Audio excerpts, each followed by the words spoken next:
पहला एफआईआर जो हमने लॉन्च किया है कल शाम देर गए, एफआईआर नंबर 7/2025, ये हमारी होकरसर वेटलैंड के बारे में है।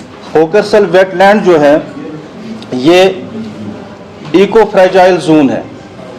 रामसर कन्वेंशन के तहत नोटिफाई हुआ है और उसके तहत इसकी देखरेख चलती है। इसकी कैरिंग कैपेसिटी 2014 के फ्लड्स के बाद कम हो गई थी, जिसको बढ़ाने के लिए इसके बीच से जो कैनाल गुजरती है, फ्लड स्पिल चैनल जो है इसके बीचों बीच गुजरती है, उस कैनल को रिसेक्शनिंग करने के लिए एक प्रोजेक्ट बनाया गया irrigation and flood control department की तरफ से। उस प्रोजेक्ट में प्रोजेक्ट रिपोर्ट के साथ साथ एक एस्टिमेट बनाया गया और एस्टिमेट में बाकायदा दिखाया गया कि जो प्रोजेक्ट के कंपोनेंट्स क्या होंगे, कंटोर्स क्या होंगे। प्रोजेक्ट के मुख्तलिफ कंटोर्स थे, मुख्तलिफ कंपोनेंट्स थे और उसके बाद सीनियर ऑफिसर्स को कंसर्न अफसर ने भेज दिया अप्रूवल के लिए, तो अप्रूवल आ गया। उसके बाद जब एनआईटी फ्लोट की गई इसके बारे में, एनआईटी में वो सब नहीं दिखाया गया जो कि प्रोजेक्ट रिपोर्ट और एस्टिमेट में पहले दिखाया गया था, जिसका सीधा मतलब ये निकलता था कि जिस कंपनी को ये बाद में ये काम सौंपा गया उस कंपनी की तरफ डॉक्यूमेंट्री तौर फेवर किया जाए ताकि वो आइंदा तरीके से बदउनवानियां अंजाम दे। ये जो होकरसर वेटलैंड है, आप पीछे देख सकते हैं, होकरसर वेटलैंड की बाउंड्री ये है। ये जो येलो में है लाइन, ये इसकी बाउंड्री है। इससे आपको पूरा समझ में आ जाएगा कि करना क्या था और किया क्या गया। इसके बीचों बीच ये फ्लड चैनल गुजरती है। इसको रिसेक्शनिंग करनी थी और रिसेक्शनिंग मुख्तलिफ लीड्स पे करनी थी किलोमीटर के हिसाब से, लेकिन मैंडेटरी एनओसी में ये रखा गया था इकोलॉजी एंड एनवायरनमेंट डिपार्टमेंट की तरफ से कि ये जो भी आप ड्रेजिंग करेंगे ये आप इस पेरिफेरी के बाहर फेंक देंगे ये मवाद, ताकि जो हमारा वेटलैंड है ये नुकसान से बच जाए और कैरिंग कैपेसिटी भी बढ़ जाए।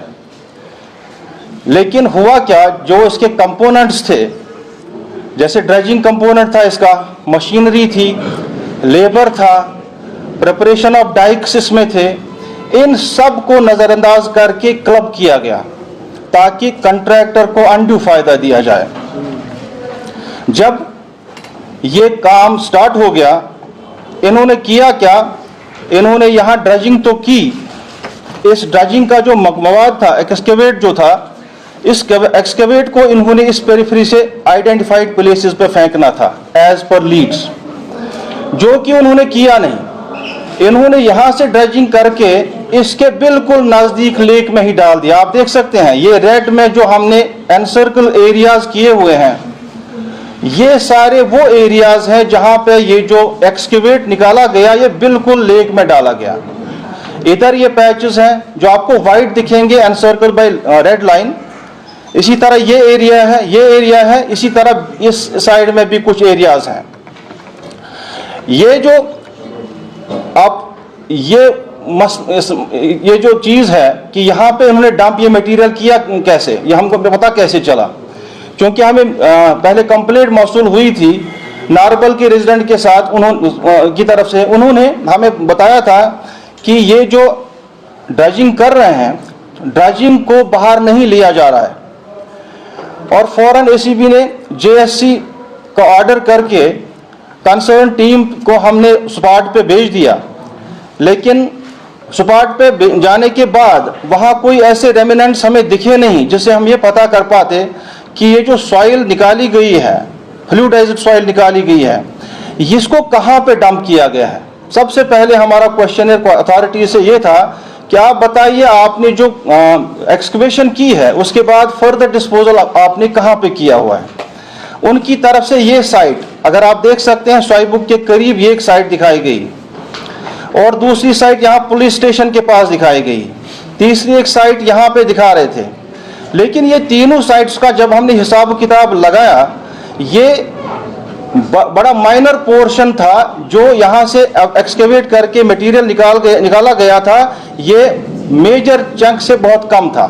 मेजर चंक जो डिपॉजिशन जिसकी थी मोर देन 70%, वो यही लेक में डाला गया था। अब इससे हुआ क्या? हुआ ये, जो कॉन्ट्रैक्ट में ट्रांसपोर्टेशन चार्जेस इनके 18 किलोमीटर लीड पे लिए गए थे या 12 किलोमीटर लीड पे लिए गए थे, वो नेचुरली उसी रेंज के हिसाब से तय किए गए थे। लेकिन जब इन्होंने ड्रजिंग करके इसी एरिया में मवाद फेंक दिया तो ट्रांसपोर्टेशन चार्जेस इनके कम हो गए। पहला ये हुआ कि स्टेट एक्सचेकर को जब हमने कैलकुलेशन इसमें की कि ट्रांसपोर्टेशन कम होने की वजह से स्टेट एक्सचेकर को कितना नुकसान पहुंचा, तो वो करीबन 2,30,00,000 रुपए के करीब स्टेट एक्सचेकर को इन्हें सिर्फ ट्रांसपोर्टेशन पार्ट में नुकसान पहुंचा है। उसके बाद ये एमआईटी में तय नहीं हुआ था, जो कि इनको करना जरूरी था, वो ये पार्ट था कि जो यहाँ से मटेरियल निकालना है outside the periphery of the lake, उनको उसको करना क्या है, वो जानबूझ के टेंडर में ब्लैंक रखा गया, उस पर कोई वर्ड नहीं रखा गया। वजह ये थी कि कंसर्न जो लोग थे उसके बाद इस सॉइल का लूट करके उसको महंगे दामों बेच के लोगों को फराहम करें। अब दूसरा ये था कि अगर हम टोटल लॉस हम देखेंगे, एक लॉस तो आपका ट्रांसपोर्टेशन की वजह से हो गया, दूसरा लॉस आपका जो कंसिडरेशन लॉस जिसको हम बोलते हैं, जो प्रोस्पेक्टिव हमें रॉयल्टी की शक्ल में जियोलॉजी एंड माइनिंग डिपार्टमेंट से हासिल हो सकता था, वो भी इन्होंने नुकसान उसका पहुंचाया। इसका मतलब सीधा ये हो सकता है, अभी तक जो प्रूव्ड लॉस हमने इसमें से निकाला वो 2.30 करोड़ है जो मैंने आपको बताया, लेकिन मजीद तहकीकात में जिसके हम पीछे पड़े हुए हैं, जो कंसिडरेशन कॉस्ट उसकी कैलकुलेशन हम इन्वेस्टिगेशन में करने जा रहे हैं, तो लगभग ये लॉस हमारा 5 करोड़ के इर्द गिर्द बनता है। अब अगर दूसरा पहलू हम लेते हैं, ये सिर्फ हम देखते हैं कि लॉस वाला साइड है।